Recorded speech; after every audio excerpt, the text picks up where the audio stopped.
అన్న అమీన్ పీర్ ఈ దర్గా గురించి మీరు మాట్లాడాను కదా, సో దాని గురించి ఒక క్వశ్చన్. రామ్ చరణ్ తేజ్ గారు స్వామి దీక్షలో ఉండి అక్కడికి వెళ్ళడము చాలా మందికి నచ్చట్లేదు, నిజంగా రామ్ చరణ్ తేజ్ ఏదో తప్పు చేసేయండు అనేసి చాలా మంది అనుకుంటారు. దీనిపైన మీ వ్యూ ఏంటి? ముమ్మాటికి రామ్ చరణ్ గారు చేసింది తప్పే, దానిలో నో సెకండ్ థాట్.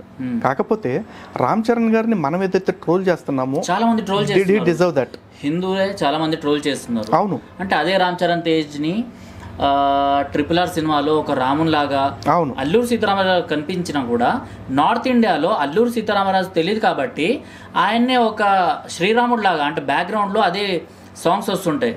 అవును, రామం రాఘవం అనేసి. సో అక్కడ వాళ్ళు ఏమనుకున్నారు అంటే రాముడు క్యారెక్టర్ని అక్కడ తీసుకొచ్చిండ్రు అనేసి అనుకుంటున్నారు. అలాంటి ఒక ఖ్యాతిని గడించిన రామ్ చరణ్ తేజ్ అయ్యప్ప స్వామి మాలలో ఒక చిన్న తప్పు చేశారు అనుకోండి, అది కూడా AR రెహమాన్కి ఇచ్చిన మాట వల్ల అక్కడికి వెళ్ళారు.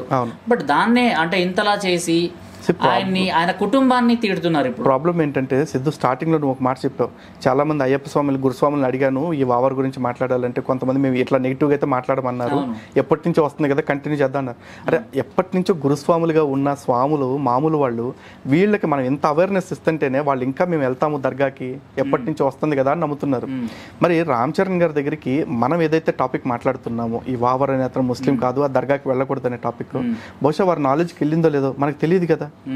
And more over Ram Charan గారిని అంత ట్రోలింగ్ చేసేసి రామ్ చరణ్ అనేవాడు ఒక మతం మారిపోయాడు, లేకపోతే రామ్ చరణ్ అనేవాడు ఇట్లా అట్లా అంటే చాలా అబ్యూజివ్గా మాట్లాడుతూ ఉన్నారు. నిజంగా అంత అబ్యూజివ్గా మాట్లాడాల్సిన సందర్భం ఉందా? ఈ రోజున అయ్యప్ప స్వాములు చాలా మంది ఇవాళ రామ్ చరణ్ ఇక్కడికి వెళ్ళారు కాబట్టి మనకు తెలిసింది, ఫొటోస్ అని సెలబ్రిటీ కాబట్టి. ఎంతో మంది నార్మల్ స్వాములు ఈ రోజు కూడా షిరిడి వెళ్తూ ఉంటారు మాల్లో ఉండి. షిరిడీలో వెళ్తే అక్కడ సాయిబాబా పేరుతో సాయిబాబా విగ్రహం ఉంది, సాయిబాబా విగ్రహానికి ఆపోజిట్లో కింద ఏముంది? సమాధిగా. మరి సాయిబాబా సూఫీ బాబా కాదా? సూఫీ సంప్రదాయం ప్రకారం చేసిన సమాధి కదా. మరి అక్కడ సమాధికి వెళ్ళినప్పుడు ఎవరిని క్వశ్చన్ చేయట్లేదే. చాలా మంది హిందువులు ఇప్పటికి కూడా మనం ఇంత చెప్తుంటే రియాలిటీ అర్థమయ్యేలా చేస్తుంటే కూడా వావర్ దగ్గరికి ఇంకా వెళ్తామని మాట్లాడుతున్న వాళ్ళు, వాదిస్తున్న వాళ్ళు, అసలు మీకు చరిత్ర తెలియదని మన్నే బ్లేమ్ చేస్తున్న వాళ్ళు చాలా మంది ఉన్నారు. మరి ఇలాంటి వాళ్ళు అందరూ ఎన్నో చేస్తుంటే లేని రామ్ చరణ్ గారు స్వయంగా దేవాలయాలు కట్టించారు, వారు కానీ వాళ్ళ నాన్నగారు కానీ. స్వయంగా కొన్ని దేవాలయాల్లో రామ్ చరణ్ గారు వెళ్ళి పూజలు చేయటం చూసాము, రామ్ చరణ్ గారు వెళ్ళి చేయటం చూస్తున్నాం మనం. రామ్ చరణ్ గారి అభిమానుల్లో హిందువులు ఉన్నారు, ముస్లిమ్స్ ఉన్నారు, ఫ్రెండ్స్లో కొంతమంది ఉండొచ్చు. బహుశా ఆయనకి తెలియక అక్కడికి ఆయన రమ్మనంగానే ఎవరు మన రెహమాన్, వాడి పేరు రెహమాన్, AR రెహమాన్, దిలీప్ కుమార్ అలియాస్ దిలీప్ కుమార్ రమ్మనంగానే వెళ్ళారు. ఎందుకంటే మేబీ వాళ్ళకున్న ఫ్రెండ్షిప్ పరంగా కావచ్చు. తర్వాత ఈ ఫ్రెండ్షిప్లోనే కొన్ని దీక్ష తీసాక వెళ్ళొచ్చు కానీ మనం అనుకోవచ్చు, వాళ్ళ షెడ్యూల్స్ ఏంటో మనకు తెలియదు సెలబ్రిటీస్ కాబట్టి. లేదా అసలు ఈ దీక్షలో ఉండగా ఇట్లాంటి దానికి వెళ్ళటం పెద్ద నేరం అని కూడా అనుకోకపోవచ్చు. ఎందుకంటే మన హిందువులే చాలామంది ముస్లిం వాళ్ళు కనపడంగానే అయ్యప్ప మాల్లో ఉన్నోళ్ళు ఇతను ముస్లిం అని కూడా చెప్పట్లా, ఆయన వావర్ స్వామి వచ్చాడు అంటారా? నిజంగా అంటారు.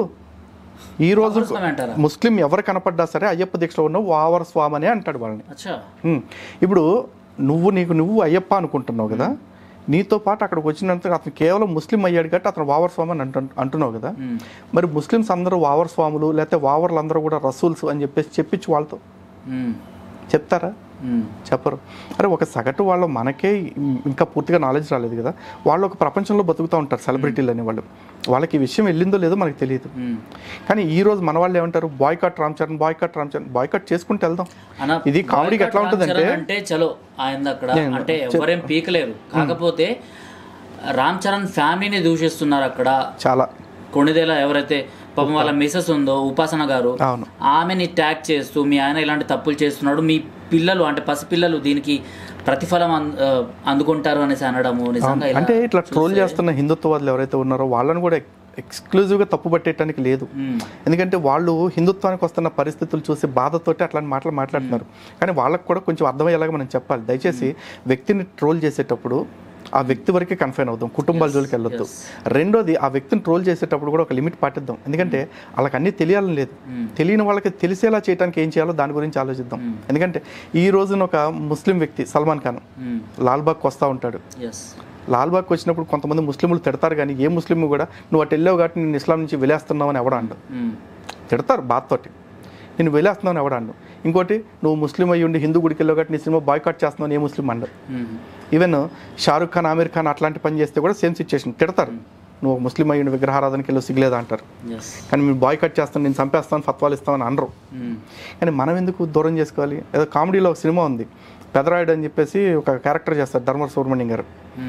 వాళ్ళ వైఫ్ దగ్గరికి వచ్చి అడుగుతారు, ఏంటండి ఈయన ఒక్కడే ఊరు బయట ఉంటున్నాడంటే, ఇది ఊరు బయట కాదు నాన్న, ఇదే అసలు ఊరు. కానీ ఈయన తప్పు చేసిన వాళ్ళందరినీ వెలేసుకుంటూ వెళ్తే వెలేసిన వాళ్ళందరూ ఊరయ్యింది, ఈయన ఒక్కడే ఒంటరి అయ్యాడంటారు. రేపు మన బతుకు కూడా అంతే అయింది. అందరిని ఐసోలేట్ చేసుకుంటూ వెళితే హిందుత్వంలో ఎవడో మిగలడు. తప్పులు జరుగుతున్నాయి. 70 ఏళ్ళ నుంచి అలవాటు చేసిన సెక్యులరిజం సిద్ధు ఓవర్ నైట్ వచ్చింది కాదు, ఓవర్ నైట్ పోయేది కాదు. ఇది మెల్లగా ట్రై చేసుకుంటూ వెళ్దాం, దూరం చేసుకుంటూ కాదు. Because unity starts with you. ఐక్యత కావాలి అంటే అది మనతోనే, మీతోనే సాధ్యం. మనం కలుపుకుంటూ వెళ్తానే. వెన్ వీఆర్ ఇంక్లూజివ్ ఓన్లీ మనం కలుపుకుంటూ వెళ్ళగలుగుతాం. ఎక్కువ మందిని ఎక్స్క్లూడ్ చేసుకుంటూ వెళ్తే ప్రతి ఒళ్ళు పోతూనే ఉంటారు. సో రామ్ చరణ్ గారికి ఇక్కడ ఒక విషయం మనకి దీన్ని ఒక లెసన్ కింద తీసుకోవాలి. తీసుకుని ఒక రెహమాన్ రామ్ చరణ్ని ఇన్ఫ్లుయెన్స్ చేసి దర్గాకి రప్పించగలిగాడు. ఒక సిరాజు వాళ్ళ చుట్టుపక్కల ఉండే వాళ్ళని ఇన్ఫ్లుయెన్స్ చేసి రామ్ చరణ్ గారి బర్త్డేకి గెస్ట్గా వెళ్ళగలిగాడు. మరి ఒక స్వామీజీనో పీఠాధిపతో లేకపోతే గురుస్వాములో రామ్ చరణ్ గారితో అసోసియేట్ అయ్యి ఉండేవాళ్ళు రామ్ చరణ్ గారికి మంచి అనేది ఏది చెడేంటి అనేది చెప్పలేకపోయారుగా. ఇక్కడ మనం బ్లేమ్ చేయాల్సింది గురువుల్ని. వాళ్ళందరికీ చెప్పాల్సింది ఏంటంటే, దయచేసి మీ సాంగత్యంలోకి ఎవరన్నా కొత్త వ్యక్తి వస్తే, శిష్యుడిలాగా వస్తే, వాళ్ళకి ఫస్ట్ సనాతన ధర్మానికి ఉన్న రియల్ టైం ప్రాబ్లమ్స్ ఏంటి అన్నది అర్థమయ్యేలాగా చెప్పండి. ప్రతి ఒక్కళ్ళు మారుతారు. కొన్ని కంపల్షన్స్ వల్ల కొంతమంది దూరంగా వెళ్ళినా, లేదంటే మీరు చెప్పే మాటలని సీరియస్ నోట్లో తీసుకోకపోయినా పక్క మతాల గురించి మాట్లాడేటప్పుడు అబ్నార్మల్గా మాట్లాడకుండా ఉంటారు. ఉదాహరణకి ఇప్పుడు రామ్ చరణ్ గారు వెళ్ళి ఆయన ఏమన్నారు, నేను 10 ఏళ్ల క్రితం మగధీర సినిమా అప్పుడు వచ్చాను, 12 ఏళ్ల క్రితం మగధీర సినిమా రిలీజ్ ముందు వచ్చాను, ఆ సినిమా సూపర్ హిట్ అయ్యి స్టార్డమ్ వచ్చింది, మళ్ళీ ఈ సంవత్సరం వచ్చాను అని చెప్పేసి అంటున్నారు. ఈ 10 సంవత్సరాల్లో మళ్ళీ ఎప్పుడు వెళ్ళలేదు కానీ ఈ 10 సంవత్సరాల నుంచి ప్రతి సంవత్సరం అయ్యప్ప మాల వేస్తున్నారుగా రామ్ చరణ్ గారు. మరి ఈ 10 సంవత్సరాలు దీక్ష తీసుకునే దాని గురించి పాటిస్తున్నారు. సనాతన ధర్మం గొప్పతనాన్ని ఆయన స్పష్టంగా చెప్పారు కొన్ని సందర్భాల్లో. వాళ్ళ మదర్ తులసి పూజ చేసే క్రమంలో కానీ ఇట్లాంటప్పుడు కానీ. అలాగే ఈ 10 సంవత్సరాలు అయ్యప్ప స్వామి మాలేసుకుంటున్నారు. మరి ఆయన భక్తిని మనం పట్టించుకోద్దా? చెట్లకి ఒకసారి దర్గాకి వెళ్ళారు కాబట్టి మనం ఆయన తోసేద్దామా? కొంచెం మనమే అర్థం చేసుకోవాలి, మనమే ఆలోచించాలి. రామ్ చరణ్ గారు ఎన్నో సందర్భాలు, ఈవెన్ రామ మందిరం, అయోధ్య రామ మందిరానికి కూడా వాళ్ళ కుటుంబం తరఫున మంచి విరాళాలు ఇచ్చారు. వాళ్ళు ప్రారంభోత్సవానికి కూడా స్వయంగా వెళ్ళారు. రైట్ అన్న, థ్యాంక్ యూ. సో నేనైతే చాలా చిన్నగా ఓన్లీ వావర్ స్వామి గురించి తీసుకుందాం అనుకున్నా, బట్ ఒక గురువులాగా గురుస్థానాన్ని తీసుకొని మీరు అసలు అయ్యప్ప స్వామి దీక్ష అంటే ఏంటి అనేసి చెప్పారు. దాని తర్వాత దర్గా గురించి అండ్ వావర్ స్వామి గురించి. సో ఇది ఇవాల్టి ఈ చిట్ చాట్ చాలా చిన్న ఇంటర్వ్యూ అనుకున్నాను. అంటే మనకు సోషల్ మీడియాలో ట్రెండ్ చేయడం కోసం, అంటే నిజాన్ని నిర్భయంగా చెప్పడం కోసం చిన్న వీడియో అనుకుని అన్నను పిలిచాను. కానీ ఆల్మోస్ట్ గంట సేపు వచ్చింది అనుకుంటా మనం మాట్లాడడం, గంట సేపు వచ్చింది. సో అన్న, థ్యాంక్ యూ. స్వామి శరణం. నిజంగా నాకైతే చాలా హ్యాపీగా అనిపిస్తుంది. నిజంగా మిమ్మల్ని ఇంటర్వ్యూ చేయాలని నేను ఎప్పటి నుంచో అనుకున్నాను. 1-2 సార్లు జస్ట్ ఫేస్ టు ఫేస్ ఇంటర్వ్యూలు చేశాను, కానీ ఇలా పాడ్కాస్ట్ అది చేయడం ఇది ఫస్ట్ టైం. అంటే నిజంగా మీలాంటి, ఇప్పుడు మీరు ఏదైతే అన్నారో, అంటే నేను గురుస్వామి, అంటే నేను అయ్యప్ప స్వామి దీక్షలో ఉంటే కొన్ని మాట్లాడలేను అనేసి, బట్ మీరు కరెక్ట్గా, మీరు ఒక తప్పుగా మాట్లాడినా కూడా బూత్ యూజ్ చేయకుండా మాట్లాడి మీరు గురుస్థానాన్ని మళ్ళీ తీసుకోవాలి, మళ్ళీ అయ్యప్ప స్వామి కరుణా కటాక్షాలు మీ పైన ఉండాలి అనేసి నేనైతే కోరుకుంటున్నాను. మీలాంటి వాళ్ళైతే సమాజంలో ఉండాలి.